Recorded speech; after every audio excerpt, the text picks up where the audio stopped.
Ceres, the closest dwarf planet to our sun, named after the harvest goddess of the Romans, the only dwarf planet in the inner solar system. I am not an asteroid, but I live with them. Dwarf planets all must have these main traits. We must have an almost spherical shape, an orbit round the sun.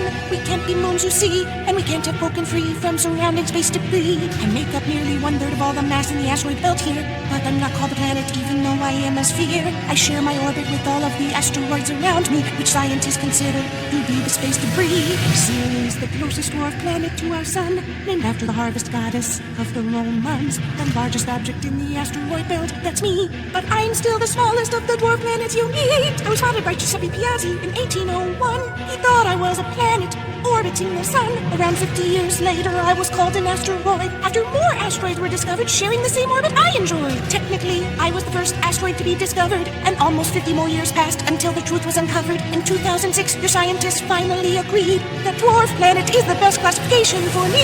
And Ceres, the closest dwarf planet to our sun, named after the patron goddess of the Sicilians. I live in the asteroid belt between Jupiter and Mars, but I'm not an asteroid, I'm too round and large. I take 1,682 Earth days to orbit around the sun, but only 9 hours to complete one rotation. I don't have any moons orbiting around me, but I have plenty of asteroid friends who keep me company. A new element was discovered in 1803, an abundant rare earth metal named cerium, after me. Found in the Earth's crust is where it tends to be. It's used in ovens, lighters, light bulbs, and even flat screen TVs. I'm Ceres, the closest dwarf planet to our sun, named after the harvest goddess of the Romans. The word cereal, as in breakfast, comes from my name, contributing even more to my increasing fame. The first dwarf planet visited by spacecraft in 2015. Spacecraft Dawn discovered several bright glowing spots on me. Called faculae, these spots are a kind of salt, sodium carbonates, found in my Ocado crater, left from liquid that evaporates. I have water on me, an underground sea, which means that alien life is a possibility. I'm losing 6 kilograms of mass per second from water vapor I release. Plumes eject into space from below my surface underneath. And Ceres, the closest dwarf planet to our sun, named after the harvest goddess of the Romans. I live in the asteroid belt between Jupiter and Mars, but I'm not an asteroid, I'm too round and large. I'm mostly covered in small craters, but that's not all you'll see. I have a very tall mountain, Ahuna Mons, on me. Because I have water and minerals all over, I'm a potential location for humans to explore, and even human colonization. The closest dwarf planet to Earth between Jupiter and Mars. From Earth's surface, I look like a very faint star, and very small and dim, and hard to see with just your eyes. But with a telescope, you can find me in your night sky. And Ceres, the closest dwarf planet to our sun, named after the harvest goddess of the Romans. The closest and the smallest dwarf planet that you'll meet. Maybe someday you will visit me. In the darkness far away, you'll find me as I make my way, drifting beyond the 8 planets in my own eccentric inclined orbit. The Kuiper Belt is where I dwell, a mirror of one you know very well. I'm known as the anti-Pluto, you can call me Orcus though. Pluto and I may share some characteristics, but in many ways we are opposites. Across the solar system from each other, in mirrored inclined elliptical orbits from one another, mimicking each other from opposite sides of the sun. When Pluto's at perihelion, I'm at aphelion. When Pluto is close to the sun, far away I go. But when I'm near the sun, I cross Neptune's orbit, you know. Because of our mirrored personalities, Pluto and I also have many similarities. My one moon, Fanth, is very large compared to me, similar to Pluto and its moon Charon, you see. Fanth is probably a captured Kuiper Belt object because it is red in color and I'm not. We're as close together as a planet and moon can be. It only takes Fanth 9.5 days to orbit me. Another similarity to unfurl, we're both named after gods of the underworld. My name, Orcus, is Etruscan, after the underworld's punisher of the condemned. Vanth is the goddess that guides souls to the underworld below, like Charon, the ferryman of dead souls. They call me the anti-Pluto, you can call me Orchisto, with some similarities and differences to discuss. Let me tell you a little more about us. Astronomers refer to me as a KBO, a Kuiper Belt object spotted long ago, officially discovered in 2004, even though I was photographed decades before. February 17, 2004 is when I was found by Chad Trujillo, David Rabinowitz, and Mike Brown. Later they realized that a sky survey had been done that captured me in pictures back in 1951. Another similarity to Pluto that is opportune: both Pluto and I have a 2 to 3 resonance with Neptune. For every 3 orbits that Neptune gets, we both get to complete 2 orbits. I take about 245 years to orbit around our sun, very close to Pluto's 248-year duration. Many people wanted my moon to be named Porcus, so we'd be Orcus Porcus when people referred to us. Mike Brown found this amusing but wanted to be more serious, so my moon was named Vanth after the Etruscan goddess. I could have cryovolcanoes on me, that would be nice, which would explain why my surface is covered in water ice. They call me the anti-Pluto, you can call me Orchisto, named after the underworld's god that punishes the condemned. From the mythology of the Etruscans, candidate Orcus and my moon Vanth here, across the solar system from Pluto like a mirror. I'm called the anti-Pluto because I orbit oppositely. When Pluto's a perihelion, I'm an aphelion, you see. I'm known as the anti-Pluto, you can call me Orchisto, in a 2 to 3 resonance with Neptune. I hope to be made an official dwarf planet soon.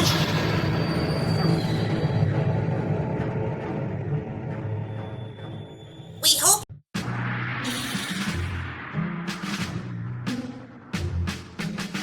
I am dwarf planet Haumea, the 3rd dwarf planet from our sun. Of all of the dwarf planets, I am the most bizarre one. My shape is different because I'm not round. I'm shaped more like an egg, scientists have found. The reason for my very odd shape is because my spin is turbo-powered. I have a very fast rotation rate. 1 day on me is less than 4 hours. It's because of my super fast rotation that I got stretched out at both my ends. My days are short, but my years are long, because I am so very far away. 285 Earth years to orbit the sun. That's about 640,000 of my days. That means I have to wait a very long time until I have the next birthday party of mine.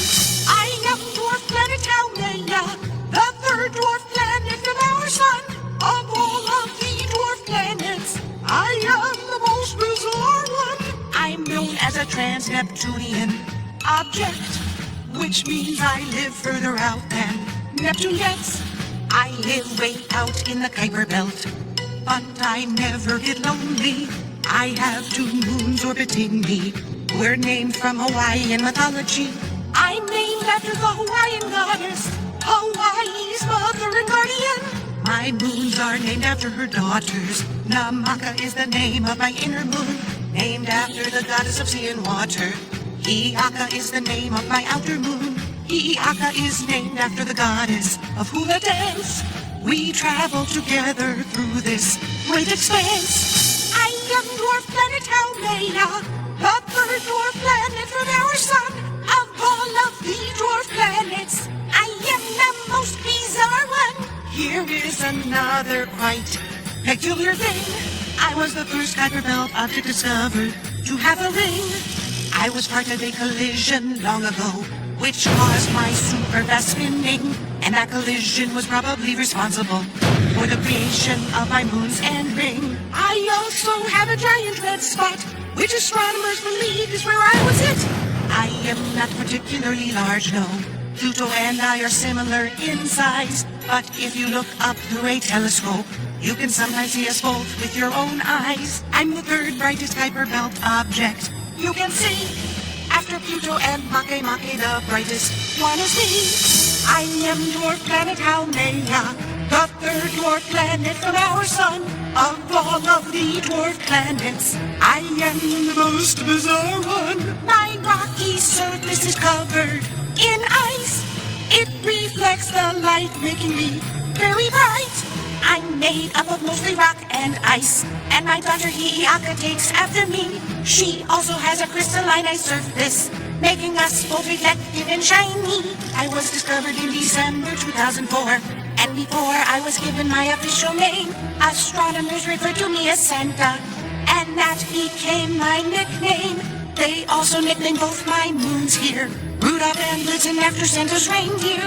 In 2008, an official dwarf planet is what I became, and that is when I received my official name. I'm the dwarf planet Haumea, the third dwarf planet from our sun. Of all of the dwarf planets, I am the most bizarre one. I am candidate Quayor with my tiny moonway Watt, a special dwarf planet because 2 rings are what I've got. Named after the Tonga tribes, god of creation, a Native American tribe from the Los Angeles Basin. Discovered by Mike Brown and Chad Trujillo in 2002 from the Palomar Observatory, where making discoveries is what they do. My moon Watt is named after the Tonga god of the sky. Watt is the son of the god Quayor. That's why.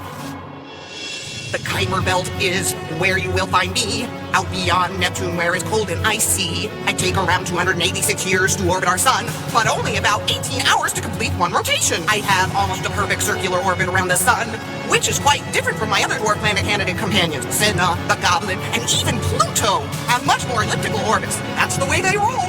I am candidate Quayor with my tiny moonway Watt, a special dwarf planet because 2 rings are what I've got. I'm approximately 43 AUs from the sun you see, so it takes about 5 hours for sun's light to reach me. A QB10 is what they call me. A Kuiper Belt object not moved by Neptune's gravity. I'm far enough from Neptune that my orbit's on my own. I have my own orbital path through space that I like to roam. I have 2 very special rings around me. Both are much further away from me than they should be. This has confused a lot of scientists because 2 rings that far out shouldn't exist. No one would have noticed my rings at all if it hadn't been for stellar occultations. That's what it's called. Kind of like an eclipse when I pass between Earth and a distant star. Astronomers see my silhouette, including where my rings and moon are. I am candidate Quayor with my tiny moonway Watt, a special dwarf planet because 2 rings are what I've got. Named after the Tonga tribe's god of creation, a Native American tribe from the Los Angeles Basin. Like my friends, the other dwarf planet candidates, my temperatures are as low as all the others get. So you better dress warm when you come to meet me, because my temperatures are so cold that you could freeze. I probably have volcanoes that spew water that turns to ice. These are called cold volcanoes, or cryovolcanoes to be precise. My surface has ice patterns that look like melted ice that has refrozen, leading scientists to believe that I have cryovolcanism. I am candidate Quayor with my tiny moonway Watt, a special dwarf planet because 2 rings are what I've got. I'm very far away and extremely unique. Maybe someday you'll come and visit me. The 4th dwarf planet from our sun, and I am the reddest one named after the god of creation. I'm Make. Discovered in 2005, also called 2000 FY9. The Kuiper Belt is where I reside. I'm Make. 1 day on me is 22.5 hours, similar to days on Earth and Mars. 1 year is 305 Earth years. That's a long time for this small sphere. It takes over 6 hours for sun's light to reach me, because I'm over 4 billion miles away, you see. If the sun's light went out, I wouldn't know for over 6 hours. Scary. I'm Make. So far from the sun, it isn't sunny. Discovered around Easter, and this is funny, I was nicknamed Easter Bunny. I'm Make. Named for a god of Easter Island's Rapa Nui from Polynesian mythology. He was the creator of humanity. He's Make. I have 1 moon, MK2, with me. Discovered by Hubble in 2016. It's about 100 miles wide and much darker than me. I'm 1,300 times brighter than my little moon you see. Some astronomers think I have a second moon that's hiding. Maybe. I'm Make. I have an inclined orbit, you see. It tilts about 29 degrees. Haumea orbits just like me. I'm Make. It's extremely cold on me. Temperatures as low as -406 degrees. If you visited, you would freeze. Brr, I'm Make. I don't have an atmosphere, even though scientists thought there was one here. I was observed passing in front of a star, you see, which showed that there is no atmosphere around me. But I have craters as far as the eye can see. It's crazy. I'm Make. Discovered in 2005, similar to Pluto, but 2/3 the size. The Kuiper Belt is where I thrive. I'm Make. Michael E. Brown and his team are the ones who discovered me from the Palomar Observatory. I'm Easter Bunny. The discovery of Haumea, Eris, and I led to Pluto being reclassified. We're like planets, but not quite the same, so scientists decided to give us another name. Dwarf planets is now our own special category we haven't cleared all the space debris. I'm Make. The 4th dwarf planet from our sun, and I am the reddest one named after the god of creation. I'm Make. Discovered in 2005, also called 2000 FY9. The Kuiper Belt is where I reside. I'm Make. Okay, I'm the second brightest object in the Kuiper Belt. I'm covered in methane and ethane ice that doesn't melt, making me red in color with a reflective bright surface. Look for me with your telescope. I'm small, but nevertheless, I'm sure to impress. I'm Gong Gong with my moonshine lure, a dwarf planet candidate whose name was picked by you, named after the destructive water god in Chinese mythology, and the nine-headed serpent minister of the Chinese deity. Discovered by Megan Schwam, Mike Brown, and David Rabinowitz. On July 17, 2007, they discovered I exist. Using the Samuel Ocean telescope to survey the sky, at the Palomar Observatory they saw me pass by. 2007 OR10 was the name they first called me, but astronomers agreed to let the public vote for one of these three. The names were Gong Gong, Hall, or Vili. The votes were counted and Gong Gong won the majority. I was nicknamed Snow White because of water ice on my surface, but I'm actually red in color, so that name just didn't stick. I'm one of the reddest trans-Neptunian objects, probably because I also have methane on my surface. I'm Gong Gong with my moonshine lure, a dwarf planet candidate whose name was picked by you, named after the destructive water god in Chinese mythology, and the nine-headed serpent minister of the Chinese deity. I live way out in the scattered disk, a region partially in the Kuiper Belt but stretching far beyond it, still within the Oort cloud filled with rocky, icy objects. Neptune scattered these objects around into highly elliptical orbits. I'm in a 3 to 10 orbital resonance with planet Neptune. For every 3 orbits I complete, Neptune completes 10. We're in tune. Pluto is also in an orbital resonance with Neptune. For every 3 orbits Neptune makes, Pluto makes 2. It takes 554 years until one Gong Gong year is done. I have an eccentric elliptical orbit around our sun. 34 AU is my perihelion, and I get as far as 101 AU at aphelion. I'm Gong Gong with my moonshine lure, a dwarf planet candidate whose name was picked by you, named after the destructive water god in Chinese mythology, and the nine-headed serpent minister of the Chinese deity. One Gong Gong day is similar to one Earth day. I only take about 22 hours to rotate. Compared to other candidates, I have a slow rotation rate, which is probably caused by Shang Lu and tidal forces he creates. Long ago, I may have had cryovolcanism on me, where water from my interior erupted to my surface, you see. It's possible that I may have a very thin atmosphere, but confirmation of this isn't yet quite clear. I'm the 5th largest trans-Neptunian object known, approximately the size of Pluto's moon Charon. I'm still considered a dwarf planet candidate, but hope to soon be promoted to an official dwarf planet. I'm Gong Gong with my moonshine lure, a dwarf planet candidate whose name was picked by you.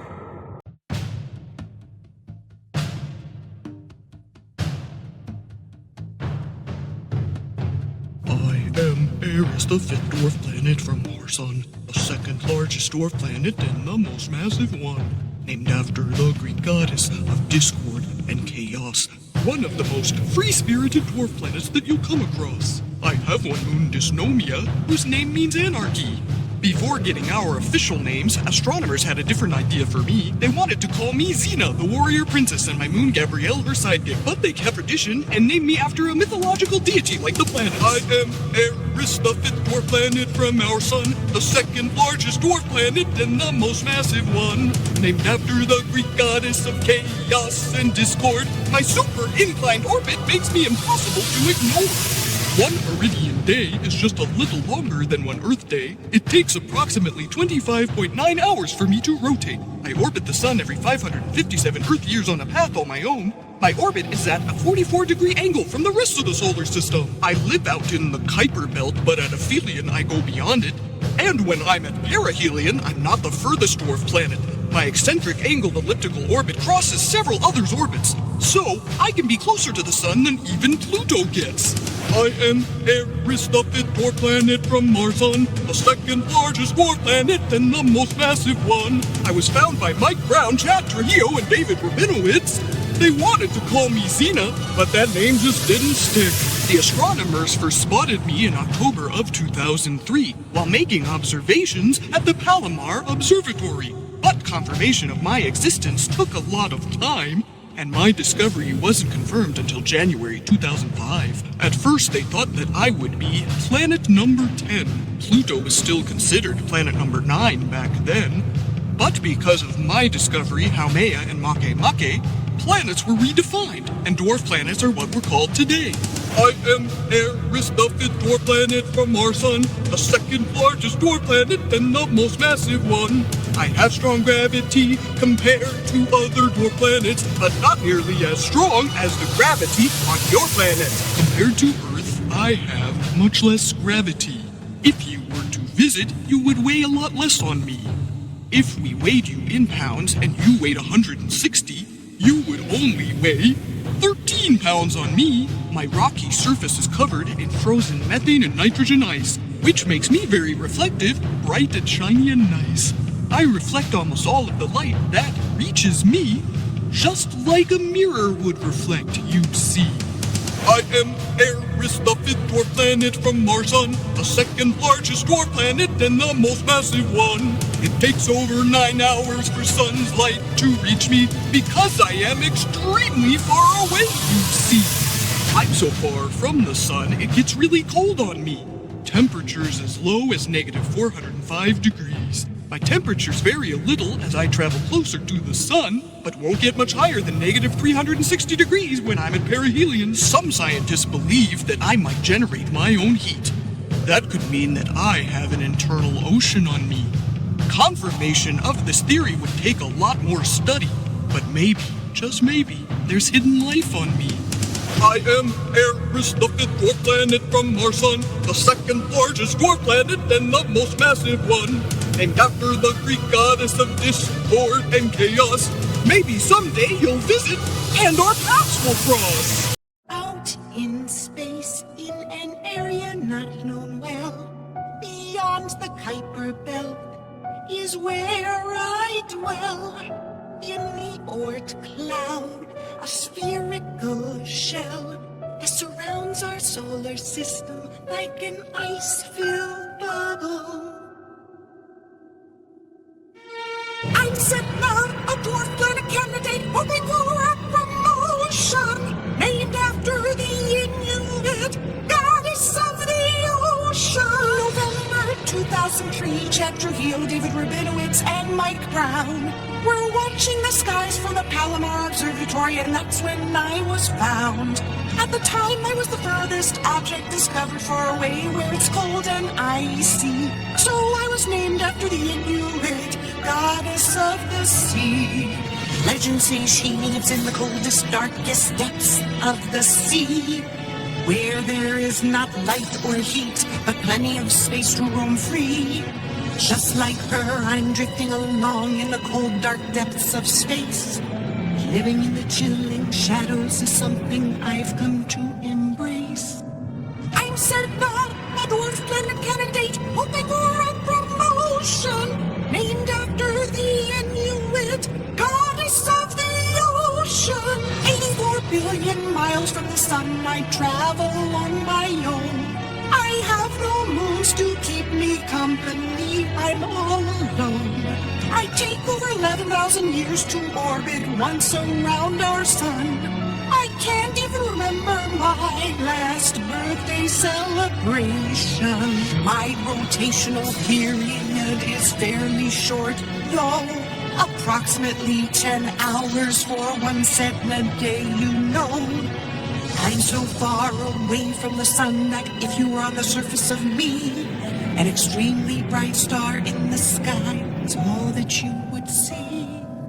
I'm setting up a dwarf planet candidate, hoping for a promotion, named after the Inuit goddess of the ocean. Even at perihelion, the closest I'll get to the sun, I'll still be beyond the Kuiper Cliff when my orbit is done.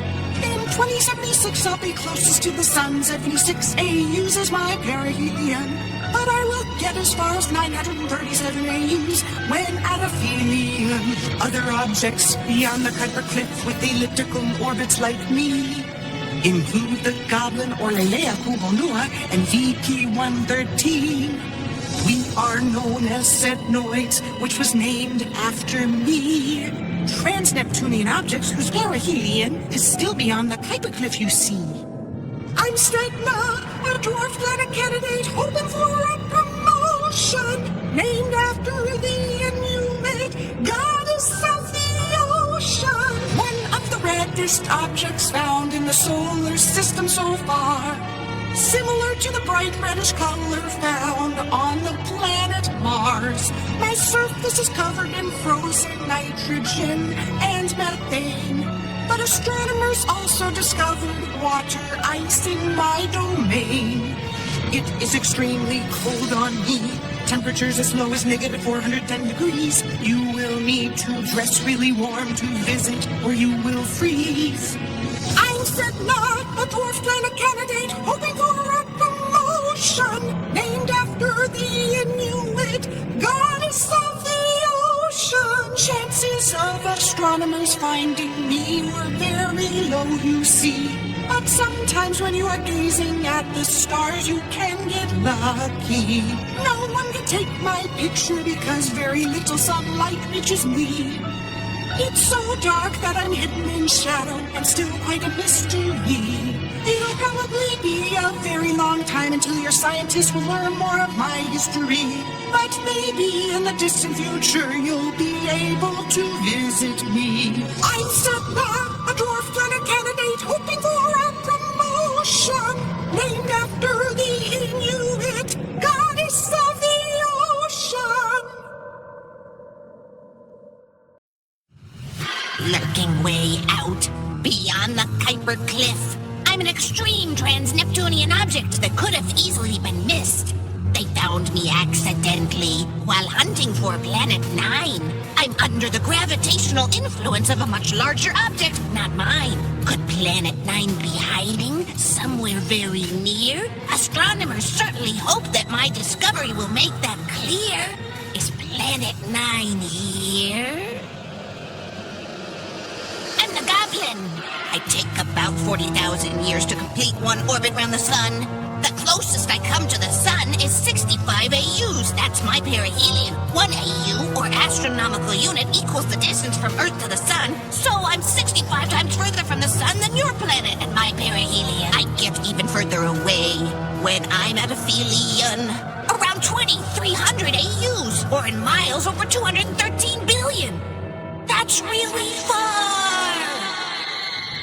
Objects whose perihelion is beyond the Kuiper Cliff are trans-Neptunian objects known as sednoids, of which I was the third discovered after Sedna in 2012 VP-113, but of the three of us, I have the orbit that is most extreme. My orbit cuts inside both of theirs as I get closest to the sun, but then I retreat way out beyond either of their aphelion.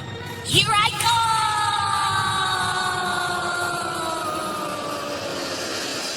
Scott Shepard, Chad Trujillo, and David Tholen found me in October 2015. My discovery was unexpected and very close to Halloween. This and the fact that TG-387 was my provisional name gave them the idea for my nickname, and the Goblin is who I became. My official name is Lelea Kuhonua, a Hawaiian name comparing my orbit to a bird that migrates from Hawaii to Alaska, the Pacific golden plover. There we go. I'm extremely small in size, about 8 times smaller than Pluto. That's pretty small for an object that has so much further to go. Astronomers don't know much about my appearance because I'm so dim and far away. So, for now, I'm a dwarf planet candidate, and that's what I will stay. I'll continue my creeping and sneaking around the outer solar system and live up to my notorious nickname.